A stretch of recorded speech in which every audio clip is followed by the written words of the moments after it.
hello, and welcome again to another Artist of the Week. This week's featured artist is GiantMosquito. How are you doing tonight, GM? I'm doing all right. How about you? I am excellent. Tonight, GM's been kind enough to come out here and answer a few questions here for us. So without further ado, we'll just get right on into this. My first question I have here for you is, how long have you been creating art? Let's see. If you count drawing steam engines when I was 3 years old, then since I was 3 years old.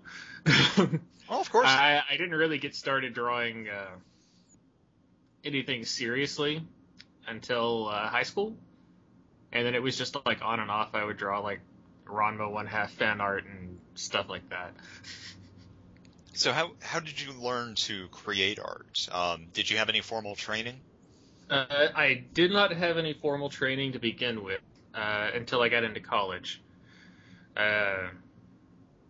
But that was mostly, I was an architecture major originally. And I had to take drawing 1 and design, and that got me started taking more and more art electives. Okay. So did you, did that spiral into a kind of an art, like your education level? Did it turn into an art major, or did you continue with architecture from there? It really didn't. I quickly discovered I don't like architecture. Well, I like architecture, but I don't like being an architect. Mm-hmm. No, I ended up getting my 2-year degree and then stopping after that. I spent a lot of years working as a pharmacy technician, and then, I'd still do a little bit of drawing and graphic design type stuff on the side, and I eventually landed a job as a graphic designer, so it kind of spiraled from there. So how did you go from that point into getting into pony art? Let's see, that happened last summer. It was mainly because someone that I knew from the Dallas area drink and draw mentioned My Little Pony, and then months later, I said, okay, I'm bored enough to look into it. So what is I actually like the show, so. What is the Dallas area drink and draw? Can you explain that for the people who don't know? It is exactly what it sounds like. How long have you been participating in that? How long have I been participating in that? On and off for about 3 years. I don't attend it too regularly. Okay, but I'll show up to maybe a third of the meetings. Okay. So when did Dr. Adorable come out with all? Dr. Adorable started in November. I believe it was November 1st, 2011. It's basically spawned from a throwaway comment that we made in the Artist Training Grounds chat. Excuse me. A throwaway comment we made in the Artist Training Grounds chat about Fluttershy having a PhD in adorableness. And so it just kind of snowballed from there? It did. So now, what do you like about the that whole kind of the Dr. Horrible parody?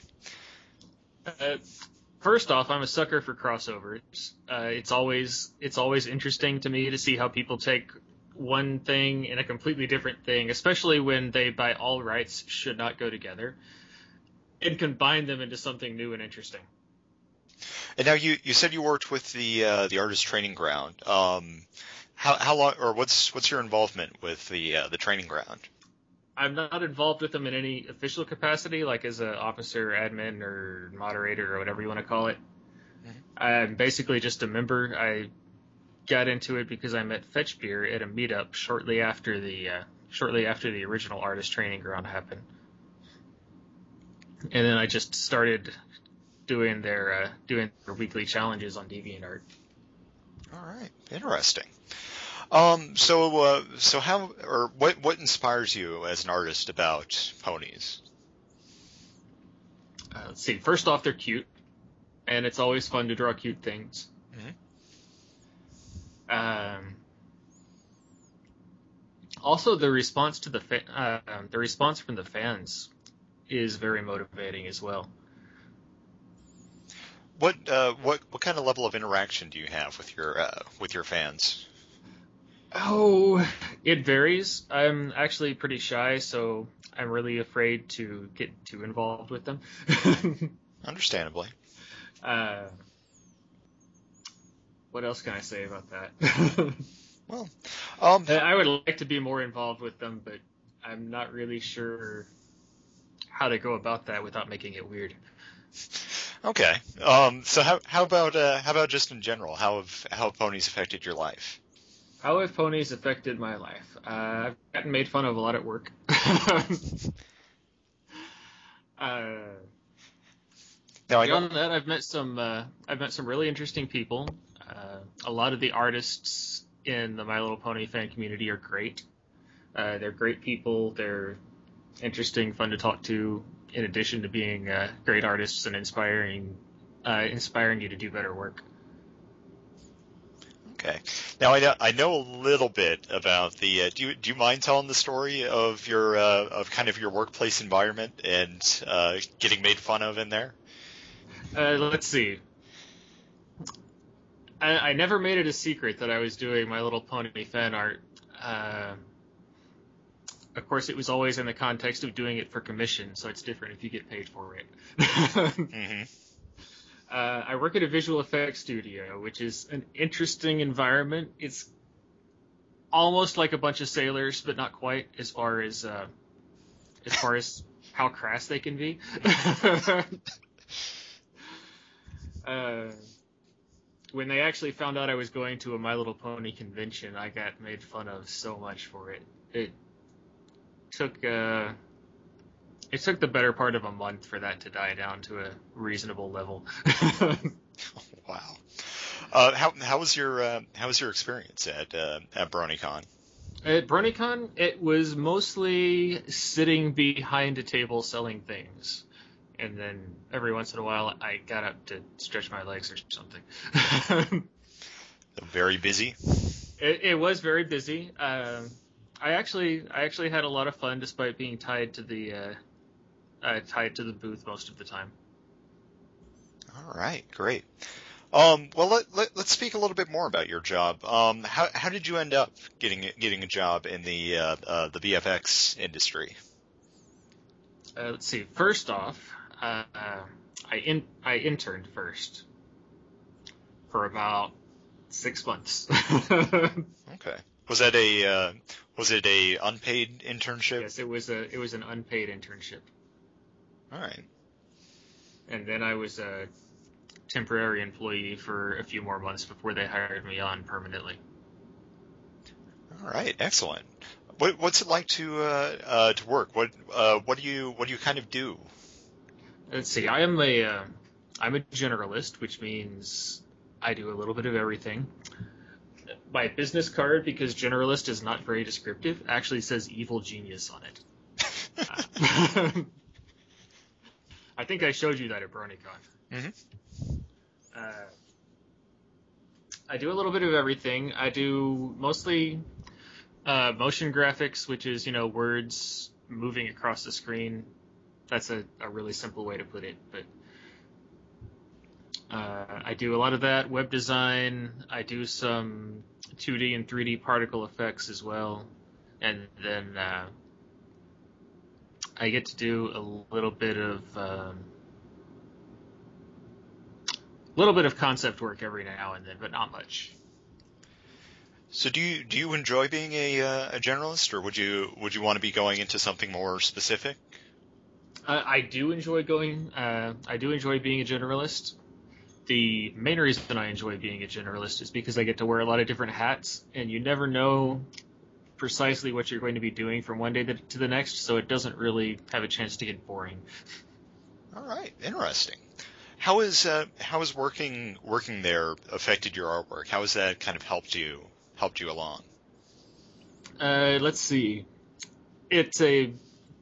When I first started there, it was a big dose of humility because I went from being one of the better people at my school to probably being the worst person there at anything. Wow. Because whenever you get into professional circles, you're dealing with a whole different caliber of people as far as their skill levels goes. Do you go to them for advice or help? I do quite frequently. Again, because I'm a generalist, I am okay at a lot of things. All right. There's for a lot of things there's someone who is better than me at it. And what advice would you give to those who want to start in the VFX industry? Well, if you want to be in the visual effects, or if you want to be in the game art industry as well, because there's a lot of overlap there. The first thing I would say to do is find a professional community in your area and get involved in it as a student. Pretty much, I know the Dallas area has one called A Bunch of Short Guys. The LA, Washington State, like the Seattle area, New York, and I assume Orlando does as well, but I don't know for sure. I know Austin has several groups as well. There should be something if you live in a city where there's actually studios. There should be some sort of community that you can find and be a part of, and it's very important that you find and be active in that community, or else whenever you actually get to the point where you're looking for a job, they won't know who you are. All right, good advice. So you say the visual effects crosses over into video games and that sort of stuff.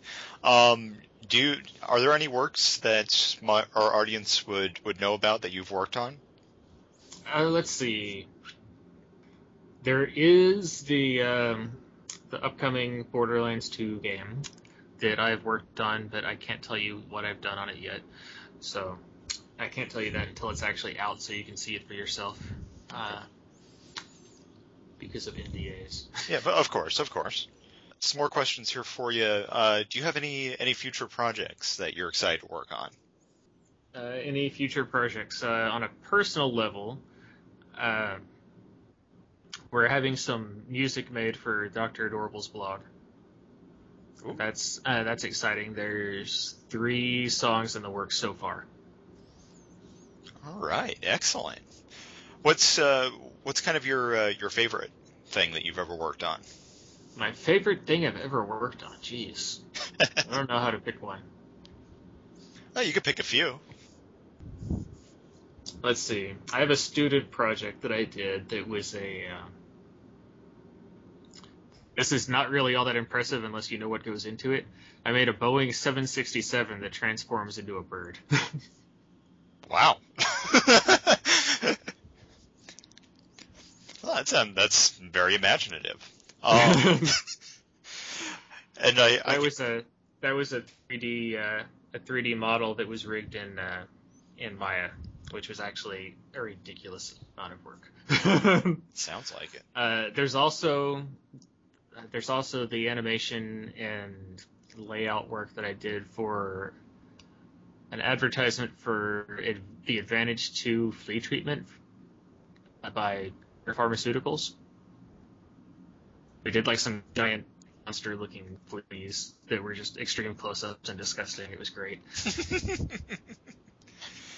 Oh, interesting. I guess I'd have one final question here for you. All right.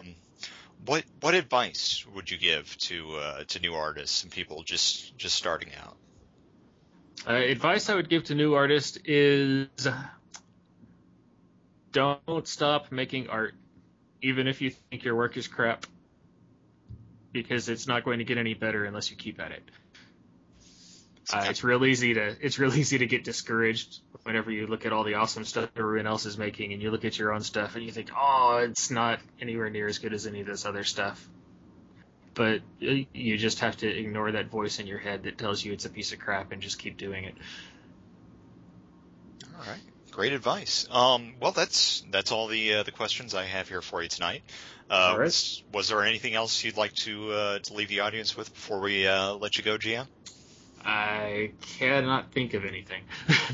All right, excellent. Well, thank you very much for coming on, You're welcome. being a part of this. So. Thank you.